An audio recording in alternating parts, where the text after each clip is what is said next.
मुझे शुरू में मुबारक देनी चाहिए थी अपने कायद और उनको जहांगीर तरीन साहब को।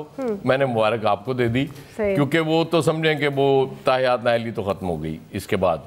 तो सर आने वालों को भी तो क्योंकि जज तो बोलते ही हैं हमारे दौर के, पहले फैसले बोला करते थे, अब बेंच भी बोलते हैं।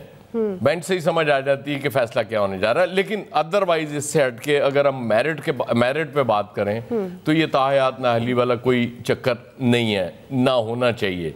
इस हवाले से रिमार्क्स बिल्कुल ठीक है, इसको ख़त्म होना चाहिए। 5 साल ठीक है, बहुत काफ़ी है। और दूसरा, इतना ज़्यादा जो आप एक उम्मीदवार से वो तवक्कुआत आप लगा के बैठे हैं 62-63, कभी आपने देखा कि वो नॉमिनेशन पेपर्स के मौके पे वो कह दिया गया हो भाई तू 62-63 पे पूरा नहीं उतरता, लिहाजा तेरे नॉमिनेशन पेपर्स ही हम नहीं मान रहे।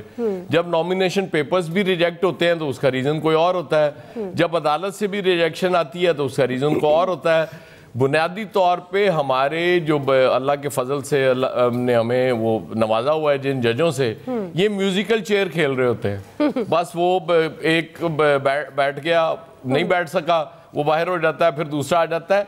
और हर चीफ जस्टिस और जज हमें आके ये बता रहा होता है कि उससे नेक आदमी कोई नहीं है, उससे ज़्यादा अच्छे फैसले करने वाला कोई नहीं है। मतलब बढ़ के इनकी अल्लाह के फजल से बहुत ज़्यादा है। जब फैसलों का वक्त आता है तो बहुत कम ऐसे फैसले इस मुल्क में हैं जो वाकई हम कह सकते हैं कि यार ये बड़ी जुर्रत से किसी जज ने फैसला दिया था। नॉर्मली जुर्रत शुरत मुझे इनमें नज़र नहीं आती। अल्लाह करे कि अब से शुरू हो जाए, इतनी जुर्रत आ जाए और फिर देखें अगर कहीं कोई टकराव या तसादुम हो गया तो फिर अल्लाह रहम करे हमारे ऊपर।